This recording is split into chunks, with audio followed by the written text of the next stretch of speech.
Sahabat Utsman bin Affan adalah khalifah ketiga. Dia terkenal sangat kaya dan dermawan. Dia banyak menyumbangkan harta bendanya untuk menegakkan panji-panji Islam. Sifatnya sangat lemah lembut.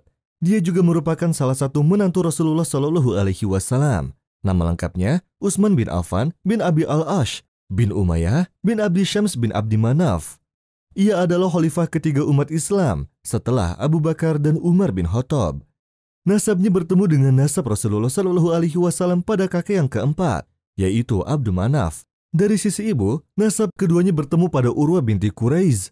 Utsman bin Affan lahir 6 tahun setelah tahun gajah, tepatnya pada 47 tahun sebelum hijrah. Usianya 6 tahun lebih muda daripada Rasulullah Shallallahu Alaihi Wasallam. Ia dilahirkan di Taif, daerah subur di kawasan Hijaz. Jalan kehidupannya berubah ketika dadanya tiba-tiba disesaki rasa cinta kepada Ruqayyah binti Muhammad. Ia telah mengenal keutamaan gadis itu dan kemuliaan serta kejujuran ayahnya, Nabi Muhammad Shallallahu Alaihi Wasallam. Namun kedukaan memenuhi dadanya saat mendengar gadis pujaannya itu dinikahi oleh Utbah bin Abi Lahab.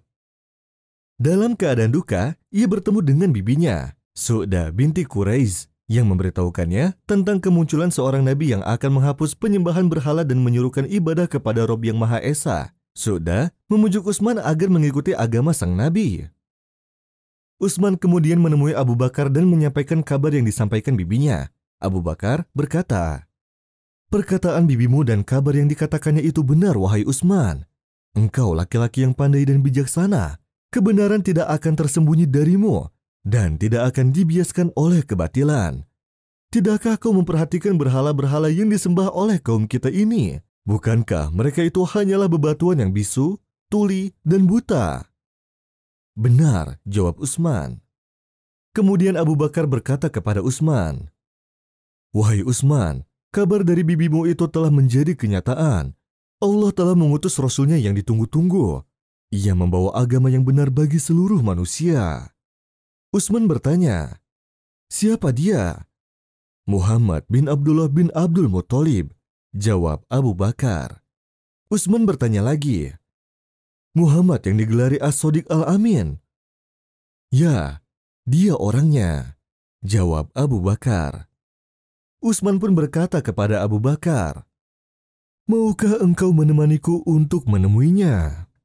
Abu Bakar pun menjawab, "Baiklah, aku akan mengantarmu." Keduanya beranjak pergi menemui Nabi Muhammad SAW.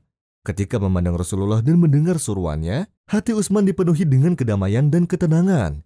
Ia kemudian mengucapkan 2 kalimat syahadat. Karena keislamannya, Utsman mendapat penentangan yang keras dari kaumnya, Bani Abdu Syams, khususnya dari pamannya, Al-Hakam. Ia berkata kepada Utsman, "Apakah kamu akan meninggalkan agama nenek moyangmu demi agama yang baru?" "Demi Tuhan, aku tidak akan membiarkanmu hingga engkau meninggalkan agamamu." Utsman menjawab, "Demi Allah, aku tidak akan pernah meninggalkan agamaku ini. Aku juga tidak akan berpisah dari nabiku sepanjang hayat di kandung badan." Karena tekanan yang demikian keras dari kaumnya itulah yang menyebabkan Utsman hijrah bersama keluarganya ke Habasyah. Istri pertama Utsman adalah Ruqayyah binti Muhammad Shallallahu Alaihi Wasallam. Utsman menikahi Ruqayyah setelah mendengar kabar bahwa gadis pujaannya itu telah diceraikan oleh suaminya karena benci kepada Rasulullah Shallallahu Alaihi Wasallam. Setelah Ruqayyah wafat pada 2 Hijriah karena sakit, Rasulullah Shallallahu Alaihi Wasallam menikahkannya dengan putrinya yang lain, yaitu Ummu Kultsum. Dari pernikahan Utsman dengan Ruqayyah, darinya Utsman memiliki anak yang bernama Abdullah yang meninggal pada usia 6 tahun. Sedangkan pernikahannya dengan Ummu Kultsum binti Rasulullah, Utsman tidak memperoleh keturunan. Ummu Kultsum wafat pada tahun ke-9 Hijriah. Pada masa jahiliyah, ia disebut dengan nama panggilan Abu Amr. Setelah masa Islam, ia lebih sering dipanggil Abu Abdullah, yang diambil dari nama putranya dari Ruqayyah. Ada pula yang menyebutkan, di masa jahiliyah Utsman sering dipanggil Abu Laila, karena kelembutan dan keramahannya kepada sesama. Julukannya yang paling terkenal adalah Zunnurain, sang pemilik 2 cahaya. Itulah julukan yang paling disukainya. Julukan itu diberikan Rasulullah Shallallahu Alaihi Wasallam. Ia mendapat julukan itu karena keutamaannya menikah dengan 2 putri Nabi, yaitu Ruqayyah dan Ummu Kultsum. Pada saat Perang Tabuk melawan Romawi, Utsman menyediakan 300 ekor unta dan 1.000 dinar dari kantong pribadinya untuk bekal perang, termasuk untuk kemaslahatan umat Islam. Utsman juga tidak segan mengeluarkan hartanya untuk kebaikan umat Islam. Pada saat itu, di Madinah hanya ada satu sumur yang mengeluarkan air. Sumur tersebut dimiliki oleh seorang Yahudi. Seorang Yahudi tersebut menjual airnya kepada umat Islam dengan harga yang cukup tinggi. Tentu saja umat Islam menjadi resah dengan persoalan ini. Kabar ini akhirnya sampai kepada Rasulullah. Rasulullah lantas menyuruh kepada para sahabatnya untuk menyelesaikan persoalan air dan sumur tersebut.